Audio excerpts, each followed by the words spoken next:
Hello, my loves from the Secrets of Men channel. My name is Jason Matthews. I'm 35 years old and I'm a marketing manager at a technology company in Milwaukee. Today, I'm going to tell you how I came to have a relationship with my doorman. Life had become a monotonous routine over the last few years, with the days dragging by without excitement. I woke up every morning, got ready, and went to work, where the pressure of targets and endless meetings seemed to take up every second of my day. It was a cycle that never ended, and I wondered if this was my destiny. My wife, Emma, is a lawyer, and her demanding career leads her to travel frequently. Although I have always admired her dedication, the truth is that her absences began to weigh on me. Our meetings became brief, as if we were always on a clock that counted down the minutes. Our conversations, which had once been rich and full of promise, were now limited to quick updates on daily life and professional commitments. "How was your day?" and "I'll see you at the weekend" became our standard dialogues. The intimacy we used to share turned into something cold and distant. The feeling of disconnection grew between us like a shadow, and I fought the loneliness that accompanied me on the long nights when she wasn't at home. At those times, the loneliness became an unbearable weight. I would sit on the sofa surrounded by the silence of the house, while memories of happy times flashed through my mind. I remembered when we fell in love, the intensity of our conversations, the plans we made for the future.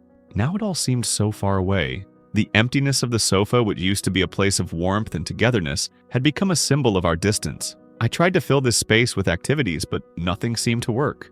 Boredom and frustration were my most constant companions. It was as if I was living in a bubble, watching other people's lives pass me by. And even though I tried to disguise it, the loneliness became increasingly unbearable. The feeling that everything had changed and that there was no turning back accompanied me at every moment. The hope that one day we would meet again became more and more distant, and I knew I had to do something. The idea of seeking a change, a new start, began to form in my mind, but I was still hesitant, stuck in the routine that surrounded me. Our apartment on the 10th floor of the condominium was a beautiful space, but it didn't fill the emptiness I felt. Emma had always been a busy woman, and I admired her determination, but I also wanted her to be more present. Over the last few months, things had become increasingly cold between us. At weekends, I used to lose myself in marketing projects and campaign reviews, but the loneliness was unbearable. That's when I met Marcus, the doorman in our building. He was an ex-military man in his 40s, and his athletic body showed all the discipline he maintained. With well-defined muscles and a firm manner, he always conveyed security. Marcus always had a friendly smile on his face and a contagious disposition. He stood out the very first day I saw him, fixing a light bulb in the building's hallway, while the other residents hurried past, paying no attention. When our gazes met, a small spark of curiosity ignited. "Do you need any help?" I joked, trying to appear relaxed even though my heart was racing. He was so imposing, yet so approachable. There was something about that smile that intrigued me. "Just a bit of maintenance, but if you want, you can give me a hand," Marcus replied, with a smile that made me feel like I was being invited into a world where everything seemed lighter. From that day on, our conversations became frequent and irresistible. Every morning as I left the house, I stopped to talk to him. What began as simple exchanges soon evolved into deeper conversations. Marcus had a way of making me feel important and heard, something I hadn't felt for a long time. He wasn't just the doorman, he was someone who really seemed to care. We talked about everything from sports to life on the estate, and slowly this friendship began to grow into something more. As the days went by, I realized that it wasn't just the routine that made me stop there, but the anticipation of seeing him and hearing his voice. There was something in his gaze that mesmerized me, a sparkle that seemed to say that he was enjoying the connection too. Our meetings became little moments of joy in the midst of the hustle and bustle of everyday life. I would always find excuses to come down and check on him, and with every laugh shared, a new bond formed between us. One day, after a longer conversation, I noticed him looking at me in a way that intrigued me. His gaze was intense, as if he was evaluating every detail of what I was saying. The way his eyes locked onto mine brought a sense of security and, at the same time, defiance. The mood changed subtly, like a light wind promising a storm. I couldn't help but notice the electricity in the air, the tension that seemed to increase with every word exchanged between us. A hidden desire began to grow in me, but I fought against it, reminding myself that he was married. Conversations with Marcus started to become more and more frequent. At first, they were just exchanges about work, but soon they evolved into more personal discussions. He talked about his dreams, his fears, and I felt comfortable sharing mine too. However, with every laugh shared, with every glance that lasted a second longer, I felt the weight of my conscience pull me back. A conflict arose inside me, as if two parts of me were at war, the faithful woman and the one who yearned for something more. Still, something inside me rebelled. It was as if a button had been activated, revealing a part of me that I didn't know. I was beginning to feel alive in a way I hadn't experienced for a long time. It was a mixture of excitement and fear, a desire that enveloped me like a warm blanket on a cold night.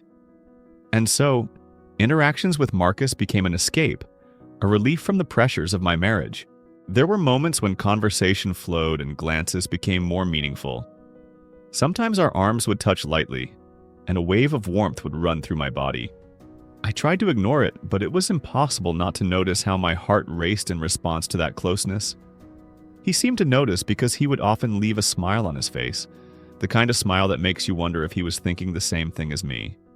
Sometimes I found myself thinking how liberating it would be to be with him, away from any judgment. A month later, Emma had to travel to a conference in Los Angeles, which left me alone for the weekend. That evening, I decided to go down to the hall to see Marcus. He was organizing the residence mail when I arrived. "Hi, Jason," he said, looking at me with a smile. "Nice to see you here." "Hi, Marcus. I thought I'd pay you a visit. Emma's away," I replied, feeling my heart racing. "Shall we have a beer?" he suggested. "I think you deserve a break." I agreed, and soon we were in the building's small bar, laughing and chatting. The hours passed and the conversations became more intimate. I watched him as he talked, admiring his passion when discussing his experiences as a soldier. He had fascinating stories and a way of telling them that left me mesmerized. "You're different from most of the locals, you know that?" he said at one point, his gaze fixed on me. "You really care about people." His words touched me, and for a moment, I felt vulnerable.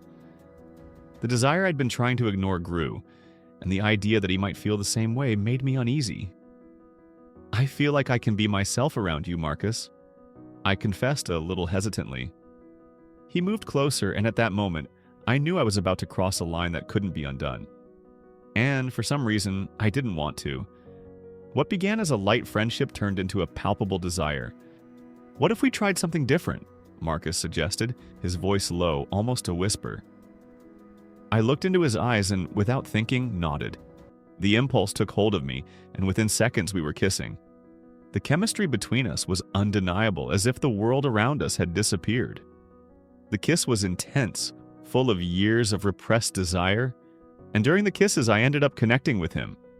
I'd never been attracted to men before, but it was different with him. What happened that night was something I could never have predicted. We were together, but guilt and excitement were mixed in my heart. The next morning, I woke up feeling the weight of the betrayal, but the memory of the kiss still burned on my lips. Over the next few days, I continued to meet Marcus whenever Emma was away. Each meeting became more fraught with tension. The adrenaline made me feel alive, but it also made me anxious. The possibility of being discovered kept me on my toes. Our conversations were accompanied by meaningful glances, every touch a reminder of what we were doing. One night, after a particularly intense encounter, Marcus turned to me. "Jason, you know this can't go on like this, right?" he said, his expression serious.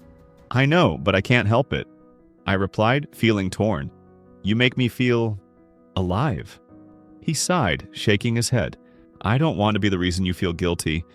Your marriage is important, and I don't want to be a mistake." But it was too late. I was already deeply involved. Our meetings became routine, and the line between betrayal and love began to blur. I felt torn between the life I had and the new connection I was building. One day, while Marcus was helping me carry some things to the apartment, our bodies touched in an unexpected way. The electricity between us was undeniable, and I knew I couldn't resist much longer. He pulled me closer, and at that moment I realized that I no longer wanted to hide what I felt. "Let's be careful," I said, my voice low. Marcus nodded, but his gaze was full of desire. He pulled me into a kiss that was both gentle and passionate. It was as if everything around us had disappeared. Yet the memory of Emma haunted me, and the thought of being discovered made me uneasy. The days turned into weeks, and the intensity of my relationship with Marcus only increased. Each encounter was a mixture of adrenaline and passion, but the shadow of guilt hung over me like a heavy cloud. Emma continued her routine of work and travel, always full of commitments and busy, which left me even more divided. With each passing week, I felt that I was falling in love with Marcus. He was everything I didn't know I needed. He had a way of making me laugh, of listening carefully, and his stories about army life were fascinating.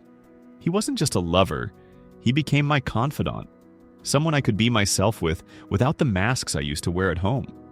One night, while we were watching a movie in Marcus' apartment, he looked at me with a serious countenance. We were wrapped in a blanket, the lights low and the atmosphere quiet, but a palpable tension hung between us. "Jason, what if someone finds out?" he asked, his voice tense. I took a deep breath, feeling the weight of his question. What would I say? The truth was, I didn't know. All I knew was that I didn't want it to end. "I don't know, but I don't want it to end," I confessed, trying to convey the sincerity of my feelings. He pulled away a little, his eyes scanning my face. "Look, I don't want to be the reason you feel guilty. You're married, and that's not something we can ignore forever." His words cut like a blade. I knew he was right, but the thought of losing Marcus was unbearable. It was a fine line, and with each passing day, I felt like we were dancing on the edge of an abyss. "Let's be careful," I said, trying to bring a little security to the situation. Marcus nodded, but his gaze was full of uncertainty. He pulled me closer, and at that moment, I realized that we were at a point of no return. The kiss that followed was intense, a fusion of desire and vulnerability. It was as if everything around us had disappeared. The days went by, and while I tried to concentrate on my work and obligations at home, the longing for Marcus consumed me. It started to become an addiction, and the thought of not seeing him for weeks made me restless. At weekends, when Emma was away, I would spend the evenings at his apartment. We would cook together, watch movies, and every time our hands touched, it was like a fire was lit between us. On one such weekend, after a romantic candlelit dinner, I felt closer to him than ever before. "I never thought I could feel like this again, Jason," Marcus said as we washed the dishes together. "Life can be so lonely, and finding someone who really understands you is rare." "I feel the same way," I replied, feeling a wave of emotion. "With you, I can be who I am. No masks, no games." He stopped and looked me in the eye, the warmth of his presence enveloping me. "What if one day it ends? What will happen to us?" The question hung in the air, heavy and full of meaning. I had no answer. What I did know was that, until that moment, I hadn't felt so happy in years. I don't know, but I want to enjoy every moment while we're together," I said, sincerity in my voice. That night, as we lay there, his hands entwined in mine, I realized that I didn't want that happiness to end. I wanted more than just furtive moments. I wanted a life with him. But how could that be possible? One foggy morning, after an intense night together, I returned home before Emma arrived. The silence in our home was deafening, and guilt began to consume me. As soon as I entered, I looked around and realized how empty our home was of love. Emma was so busy with work that she didn't notice that I was changing, that I was losing myself in a forbidden love. When Emma finally came home, she was overjoyed. She had just won a big case at work and was full of plans. She started telling me about her days, her achievements, but I couldn't concentrate.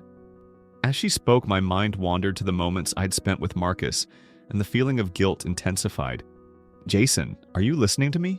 Emma asked, her expression becoming worried. "Sorry, love, I was just thinking about some things," I replied, trying to look attentive. "You seem distant," she said, her voice full of concern. "It's just work, you know," I lied, forcing a smile. She accepted the answer, but I could see the doubt in her eyes. I needed to find a way to deal with it, to find a balance. But the more time passed, the harder it became. One day, while walking to work, I received a message from Marcus. "We need to talk." "Tonight?" My heart raced in my chest. What did he want to discuss? The tension between us was intensifying, and I knew I couldn't avoid the conversation for much longer. When I arrived at his apartment that evening, the atmosphere was charged. Marcus had his arms crossed, staring at the floor. He looked worried. What happened? I asked, trying to read his expression. I'm beginning to think this isn't going to work, he said, his voice low. I don't want to be the reason you feel guilty or divided. My hopes crumbled. I didn't want him to think that. Marcus, I can't imagine my life without you now, I said, moving closer to him. You make me feel things I haven't felt for years. But what about Emma? What about your wedding? He asked, his piercing gaze fixed on me. Emma and I are just keeping up appearances. I feel like I'm living a lie. I confessed, the pain becoming almost unbearable. He sighed, looking torn. What if things change? What if you decide you want to go back to her? What if it turns out badly for us? I don't want it to end, I exclaimed, holding his hands.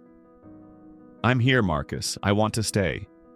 At that moment, I realized that we needed a plan, a way to be happy without things becoming a disaster. We can carry on like this for now, but we need to be careful, he said, his expression softening. We need to protect ourselves. I agreed, but I knew that this wasn't a long-term solution. As soon as I got home that night, darkness settled in my heart. The life I was leading with Emma was becoming increasingly unbearable. The feeling of being torn between two lives was overwhelming. I wanted to be honest, but how could I do that without hurting someone I still loved, even from afar? In the days that followed, the routine continued, but I was always in a state of alert. Marcus was becoming more than just a lover. He was becoming an essential part of who I was. One evening, while I was at work, Emma sent me a message. Jason, can we talk when you get home? I want to discuss some things about us. My stomach churned. What did she want to discuss? The idea that she could find out everything I was doing made me panic. When I got home, she was waiting for me in the living room, a serious look on her face. Jason, we need to talk, she began, her voice trembling. I feel that something is different between us. I swallowed, my heart racing. What would I say? The truth was that I was losing the ability to hide my secret. What do you mean? I asked, trying to stay calm. I don't know, I just feel that you're distant. Like there's something you're not telling me, she said, her gaze penetrating me. I hesitated, guilt overwhelming me. What could I say? The truth was that she deserved more than I could give her. But at the same time, I didn't want to lose the life we had built together. I looked into her eyes, and they were a sea of worry and hope. The thought of losing her made me feel like I was on the edge of an abyss, and I clung to the idea that everything could still be fixed. I'm just overwhelmed with work. You know how life can be, I replied, forcing a smile. The lie came out of my lips like a cloud of smoke, an attempt to dissipate the tension that hung between us. She seemed to relax a little, but the worry was still present in her eyes. I want us to talk more, to reconnect, she said, the vulnerability in her voice hitting me like an arrow.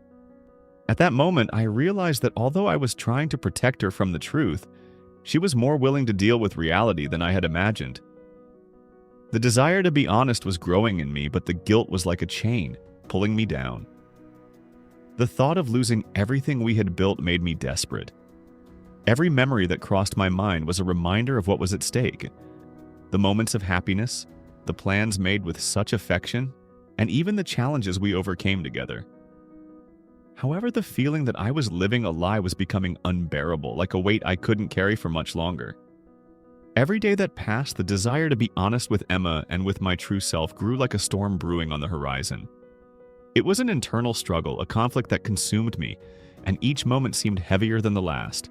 I asked myself, how could I be true without ruining the lives of everyone around me? What could I say? Was there a way to explain what I felt without hurting those I loved? As the night progressed and the city lit up with bright lights, I lost myself in thoughts about my life and the choices I had made so far. The tension between my life with Emma and my secret love for Marcus was intensifying, as if a volcano was about to erupt and release all the pressure it had built up. I knew I couldn't go on like this forever. It was a constant struggle, as if I were living in two different realities, and every day the emotions built up in my chest, squeezing my heart like a knot that wouldn't come undone. I remember the first time I realized that my feelings for Marcus were more than friendship. It was a simple but remarkable moment.